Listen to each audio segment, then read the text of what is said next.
हमने पूछा भैया कहाँ वोट डाल के आए थे, कह रहा वो गाली दे के बोला है भद्रता के साथ कि बहनचो हम तो गए कांग्रेस पे वोट डालने, सरकार इनकी कैसे बन गई। एलन मस्क ने हाल ही में एक बड़ा बयान दिया है। आपको बता दें कि एलन मस्क ने कहा है कि ईवीएम से चुनाव नहीं होने चाहिए क्योंकि ईवीएम को आसानी से हैक किया जा सकता है। आइए यहाँ पर मौजूद लोगों से जानते हैं कि एलन मस्क के इस बयान को वो कैसे देखते हैं। आप इस बयान को कैसे देखते हैं कि चुनाव नहीं होना चाहिए ईवीएम से? एलन मस्क का क्या उनका विचार है और क्या उनकी विचारधारा है ईवीएम के लिए, वो तो हम उसको सादा रूप से नहीं बना सकते। लेकिन अगर ईवीएम से चुनाव नहीं हो सकता बंद कर देना चाहिए। लेकिन जो विपक्षी पार्टी है ये कहेंगे नहीं ईवीएम जो जारी रखिएगा। नहीं, वो तो बोल रहे हैं ना कि बैलेट पेपर से चुनाव होना चाहिए। ईवीएम में इतने सारे झोल हो रहे हैं। अभी हरियाणा का चुनाव हुआ तो उसमें भी कहा गया कि ईवीएम को का कुछ झोल किया गया है। पत्रकार महोदय 1972 से पहले बैलेट पेपर से ही आपका वोट दिया जा रहा था जी। कांग्रेस पार्टी ने ही इसको ईवीएम को लागू करा था। ठीक है, पता पहली चीज तो ये है। दूसरी चीज ये है, अगर जो भी सत्ता में है बीजेपी सरकार, जो केंद्र सरकार है, अगर ईवीएम को हटा के वायलेट में भी अगर करती है तब भी सपोर्ट करेगी बीजेपी सरकार।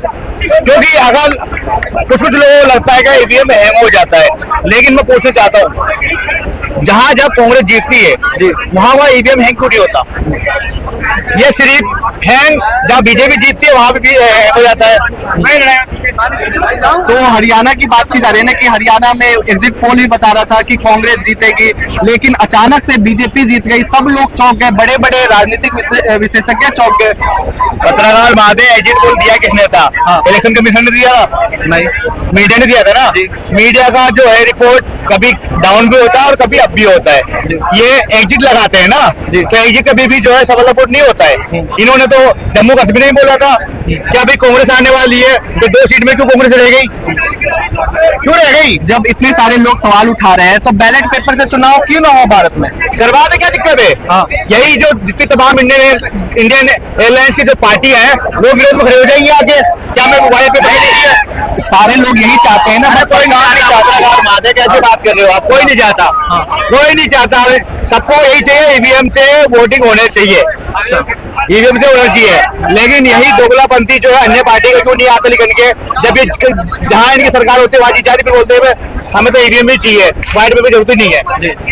ये 2 तरीके की बातें और 2 तरीके की चीजें। ये सत्ताधारी पार्टी जो विपक्ष में बैठी हुई है ये सिर्फ मुद्दे से भटकाने के अलावा विकास में कुछ काम नहीं करती है, केंद्र सरकार के सपोर्ट में काम नहीं करती है। जो भी कांग्रेस पार्टी जितने भी राज्य में है ये मिलके केंद्र सरकार के साथ काम करे ना, क्यों नहीं करती काम केंद्र सरकार के मिलके? सिर्फ अपने अपने राज्य में सिर्फ फायदा चाहिए लोगों को, क्यों केंद्र सरकार के साथ काम नहीं करना चाहती है? तो आपका कहना है कि बैलेट पेपर से चुनाव नहीं होने चाहिए, ईवीएम से ही होनी चाहिए? मेरा देखो, ईवीएम में मशीन है वो कभी भी हैंग हो सकता है, नहीं है हैक हो सकता है, हैंग हो सकता है। लेकिन इसमें कोई अच्छी चीजें भी है और नई भी चीजें भी है। लेकिन जब हैक हो सकता है तो फिर ईवीएम से क्यों चुनाव होने चाहिए? जब ईवीएम हैक हो सकता है तो भारत सरकार ईवीएम से है ये चुनाव क्यों करवा रही है? भाई मशीन भी चाहिए और बैलेट पेपर भी चाहिए। 2 तरीके के चुनाव वोटिंग होता है, एक बैलेट पेपर में और एक ईवीएम मशीन में। नहीं, ऐसा तो नहीं होता है। बैलेट पेपर में इंक पड़ जाता है, होता है। सबसे अच्छा ईवीएम। हाँ, आपका क्या कहना है? हमारा कहना यही है, ईवीएम सबसे अच्छा है। हाँ, लोग बोल रहे हैं कि अभी एलन मस्क ने बड़ा बयान दिया है, बोला है कि एलन मस्क बहुत बड़े एक साइंटिस्ट है। तो वो उन्होंने बोला है कि ईवीएम को आसानी से हैक किया जा सकता है, इसलिए ईवीएम से चुनाव नहीं होने चाहिए। तो आपको क्या लगता है कि ईवीएम से चुनाव होना चाहिए या बैलेट पेपर से होना चाहिए? ईवीएम से। क्यों, आपको क्यों लगता है? जब हैक हो सकता है तो फिर क्यों होना चाहिए? बेटा, हाँ, चुनाव ग्रामीण अंचल में होता है, शहर में होता है। शहर में कम होता है ये चीज, लेकिन गांव में जब बैलेट पेपर से चुनाव होता है तो जिसके सपोर्टर ज्यादा होते हैं जी, यहाँ पे 70% हमारी वोटिंग होना चाहिए। समझिए कि अपोजिशन में जा रहा है, एक शीशी में इंक लेते हैं, हाँ वोटिंग होती है, आर ले जाकर डाल देते हैं, जी जाओ पुराने बैलेट हो, हाँ ये हालात होते हैं। तो सुरक्षा में बढ़ोतरी करके बैलेट पेपर से तो चुनाव करवाए जा सकते हैं ना। सुरक्षा कितनी भी कर लो, हाँ। वोटिंग करने तो आप कहीं पे पर्दे के अंदर ही जाएंगे।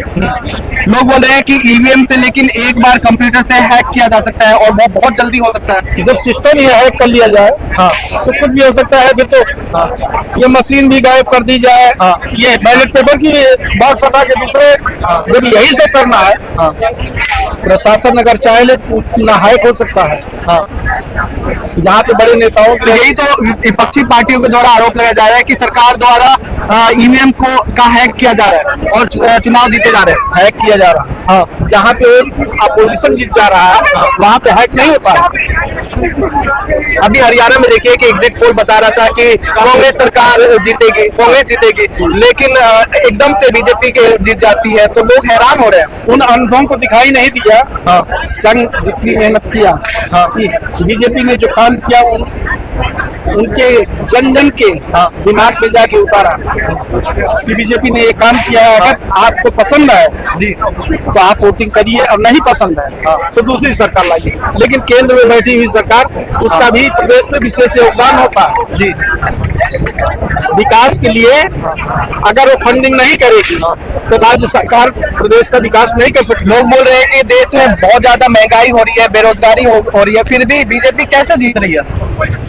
महंगाई और बेरोजगारी तो 135 करोड़ की आबादी, कोई भी सरकार आएगी हाँ तो तुम्हारा गला काटेगी, हमारा गला काटेगी। ये सरकार तो है कुछ क्राइम से लेके हर चीज पे काफी काबू रखी है। बीजेपी आई 2014 में, इससे पहले जब सत्ता में नहीं थी तो कहती थी कि हमारी सरकार आएगी तो हम महंगाई कम करेंगे, इसीलिए सब लोगों ने वोट दिया था। यूपी के रहने वाले हैं जी। सैफई में डांस हो रहा था जी, कहीं पे कुछ जल रहा था। ये नहीं बताएंगे अखिलेश, ये नहीं बताएंगे शिवपाल यादव, ये नहीं बताएंगे मुलायम जी तो चले गए।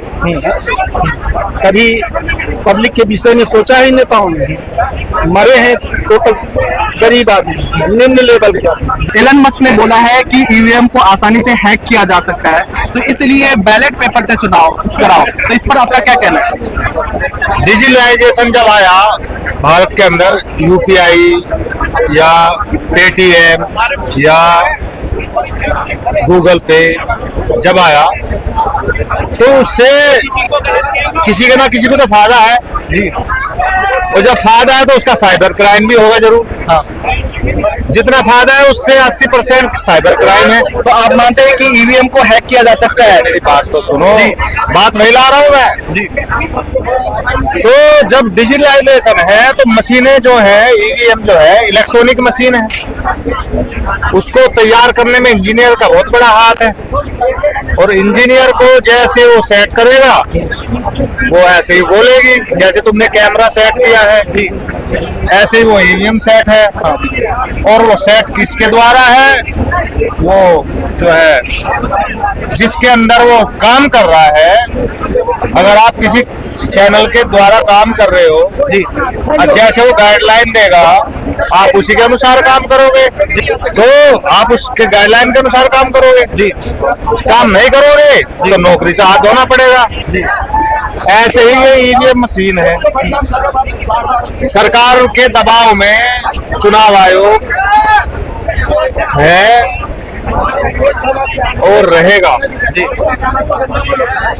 और भाई जनता के मत के अधिकार का वो डालता तो कहीं और है। हम भी गए थे हरियाणा में एक बार जी, चुनाव के दौरान। हमने पूछा भैया कहाँ वोट डाल के आए थे, कह रहा वो गाली दे के बोला है भद्रता के साथ के बहनचोद हम तो गए कांग्रेस पे वोट डालने, सरकार इनकी कैसे बन गई। तो समस्या ये है, तो सब सेटलमेंट है। और सेटलमेंट जहाँ है, आपने देखा भी होगा रिजल्ट के दौरान जब रिजल्ट खुल रहा था तो एक कितना बदलाव आया शुरुआत में 10 बजे के बाद जब वो हो रहा था जी, तो कुछ ना कुछ शक के दायरे में। और फिर इन बीजेपी के नेताओं का बयान साफ था रिजल्ट आने से पहले कि हमारी सरकार पूर्ण बहुमत के साथ बनेगी। और ये बहुत भयंकर बयान है जो मैं बता रहा हूँ। भयंकर बयान ये है कि कांग्रेस जब हमारी पूर्ण बहुमत की सरकार बनेगी ईवीएम का रोना रोएगी। ये सहमी के लफ्ज थे। अरे ये रोया जाता, सुनो मेरी बात जी। हाँ भाई, ये जो बयान है ये बयान ये सेटल करता है कि उसको उस बात का पता है कि क्या भ्रष्टाचार किया गया है, क्या दुरुपयोग किया गया है। वो ये बयान ही उसके शक का दायरे में लाता है कि भाई दूसरे विपक्ष के लोग ईवीएम का रोना रोएंगे। भाई उसको पूरी जानकारी है, बीजेपी का कैंडिडेट है, उसको पता होगा कि क्या सिस्टम हमने चेंज कराया है या हाई कमान ने क्या सिस्टम चेंज कराया है दबाव करके। तो ये बात है।